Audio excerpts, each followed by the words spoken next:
All right, I'm going to be talking about polymethyl methacrylate and collagen, okay? And I have no disclosures, no financial affiliations with any of the companies I'll be speaking about here. So for me, it all started with the cannula, the normal cannula, tulip cannula I use for fat transfer. And since really the adoption here of the micro cannula, we heard many good talks already about this. For me, it was about October 2011. There's really been a radical shift in my practice toward much more filler-oriented and less fat, because people just want minimal downtime, they want office-based procedures. And without this micro cannula, I really wouldn't feel comfortable working on designing a face with permanent fillers. And that's something that I now feel with absolutely no trepidation whatsoever to do. The product I use is Artefill. Again, no financial affiliations with this company. And I really believe we're almost in a post-fat world. And it's an interesting comment because, you know, I wrote the book on fat. I've been known for lecturing on fat, which I will be doing on Monday. But there's a much higher percentage of my practice is moving toward a filler-based paradigm, if you will. And I always think patient communication is so important. And so permanence is one of those things that have some degree of equivocation. We're not clear to a patient and they may have false expectations. And I always say to a patient that it's permanent minus aging. And it's permanent minus some small absorption of the product, which we'll talk about. So that idea is very important, and I think there is a market for permanent fillers.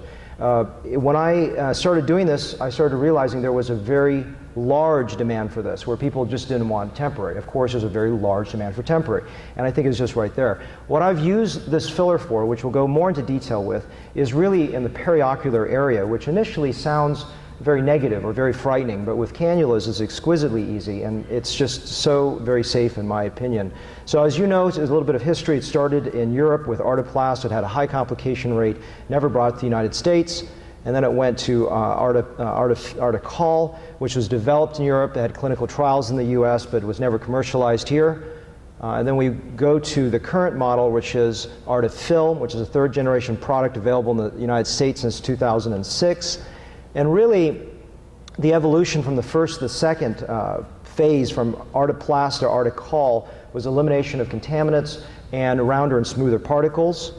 And then going into the current model, they're very uniform sized, 30 to 50 microns, and have a different charge so that they repel each other. And by doing that, the particles are more evenly distributed.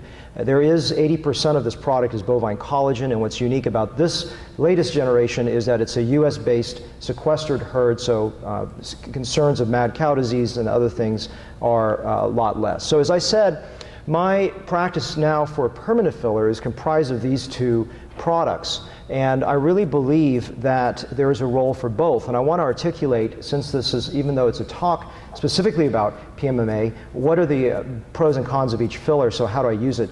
In summary, Artefill for me is a really good, it's very accurate, it's very immediate, very little downtime, obviously no sedation is required. And fat grafting provides a wonderful foundation for the face that can be more cost effective when you're dealing with a very large volume fill. But it's not exactly accurate because there's some absorption. And if you want to know more about an elaborate philosophy, I'm going to go through more of it in detail in a course on Monday morning, if you guys are still around. So I've really moved toward Artefill as my go-to permanent filler replacement. And for those that want a temporary filler, I really love Juvederm, but I don't love it everywhere. So I'm going to talk about how I use these fillers in what parts of the face. Again, no financial affiliation here. So what is my experience level with this? I asked my rep how many have I done, and this is the number he gave me. This is over a period of 4 years, and now I have about 80% year-over-year growth, and I'm doing about 100, 200 syringes per month on a day, sometimes 25, 35 syringes. So I'm doing quite a bit of it. And I really believe that there is a cost benefit to this. Obviously, there's a cost burden as well when you're dealing with permanent fillers. And I just like to emphasize some of my experience levels.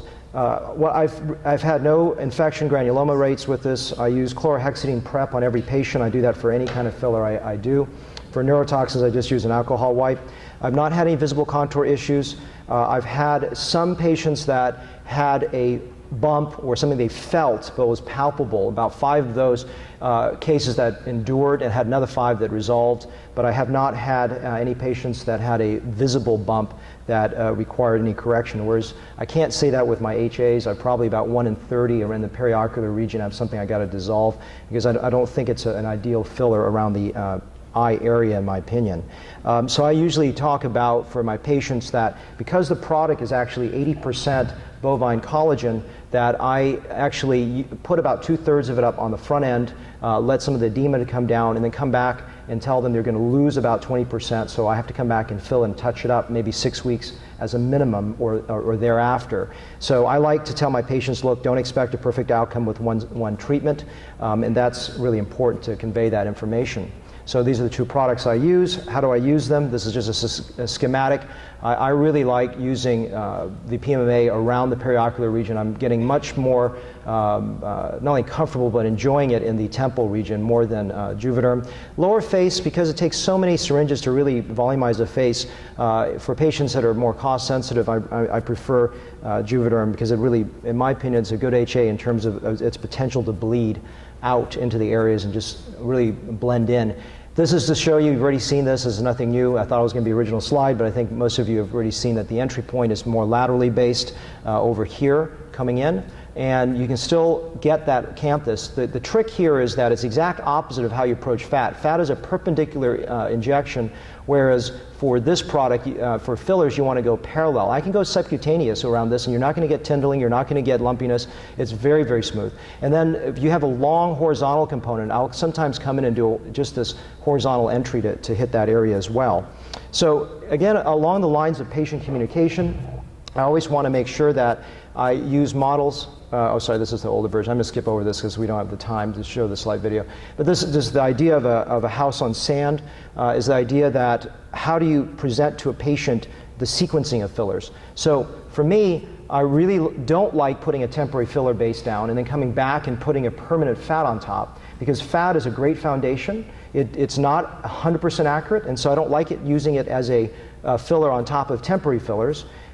In terms of fat on top of fat is good, but I really am moving more toward fillers on top of fat, either temporary or permanent. They both work extremely well, because it's like building this foundation work of a bed where the fat is the mattress, and then you build upwards toward more precision using fillers to touch it up.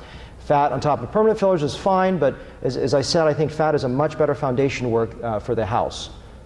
And again, I'll go through that more in detail. So for me, fat is permanent as well. And once I do that, or filler, whatever I do down the road, I always emphasize the patient, you will get older, and I will need to do something to maintain you over that period of time. So that's something that I always emphasize the patient, is patient communication, to me, is a gold standard. So these are the 3 ideas. Again, I will discuss them much more thoroughly on Monday morning in terms of my concepts of fat versus fillers. Here's an example of a lady after a fat grafting. If you use your right brain, your artistic brain, you can see she looks a little bit more youthful, a little bit softer. But if you use your left brain, you'll say, well, you know, she's still got some tear trough deficiencies, and the area around the mouth is not that great. Then you come back, I just did a couple syringes of Artefill just to touch up in the eyes and around the mouth, and just a little bit softer. And so from beginning to end, you can see that, for me, a combination of fat and a small degree of Artefill, or juvederm, or Restylane, or whatever HA product, really helps get you near flawless results. A little bit more eye makeup on the after, I apologize, but you can see this is a good result if you use your right brain. She has a good foundation work for the face. It looks softer and more youthful for this 53-year-old, but still some flaws. I come back, I gently touch it up, and just bring it up another notch, and she just looks even a little bit better there. And so this is from beginning to end. And again, a large component of what we're trying to do as artists, as physicians, is to really design a face that's attractive and not to be bogged down with, you know, deficits here or there, but just to look at the gestalt of the picture. This is a lady that, if you see, balance is so important. This is about 15 syringes. The majority is Artefill, some of it's juvederm. And if you take a look here, these lips are imbalanced. They don't look right. And I just did a little bit more to the bottom lip, and then I built her whole face around that lip, and so things are in balance. And so a large component of what I do is put a little bit of filler everywhere to get a good result. This is the same lady you saw as a diagram earlier. This is at 35, this is 42. Believe it or not, it's the same lighting, same camera, same distance, no ambient light, makeup on both, obviously a little bit better hair, but you're seeing significant shadowing, and the reason is just the boniness of the face, which is really a component of the aging process. And so I've put a little bit of volume everywhere. So it's temples, brows, lower eyelids, anterior cheek, outer cheek, buccal, area below the zygomatic arch. I used to think that the nasolabial groove was not consequential, but I really believe in hitting every now square millimeter from anterior chin, pre-gel sulcus, and then you get a really nice blending. And if you sort of imagine for a moment that this cheek over on the right sits, laser pointer is not working, but picture that those cheeks on the patient on the left, and they would look unbalanced. So a lot of times when you see things that look weird is that it's not necessarily it's overfilled, but it's overfilled in vis-a-vis the rest of the face. So that's a really golden idea, is that facial balance is the key here. So in terms of just some summary thoughts that I want to present to you before I leave. Oh, thank you. Is that one is that there's obviously pros and cons of permanent fillers, and there are going to be some changes that occur with aging, and that occurs with fat. I see my patients 6 years out from fat, and there's little areas where I didn't put enough fat, and that's age, and I've got to go back and touch it up. So you got to tell patients over time with permanent fillers there can be some evolution of that face that may be favorable or unfavorable, and they may need to be managed. And sometimes even long-lasting temporary fillers need some management if they linger. Periocularly, it's my favorite tool. I love PMMA around the eyes. I think it's extremely precise, and I fortunately haven't had any major problems with it at all. And I emphasize artistic balancing a little bit everywhere is the real key.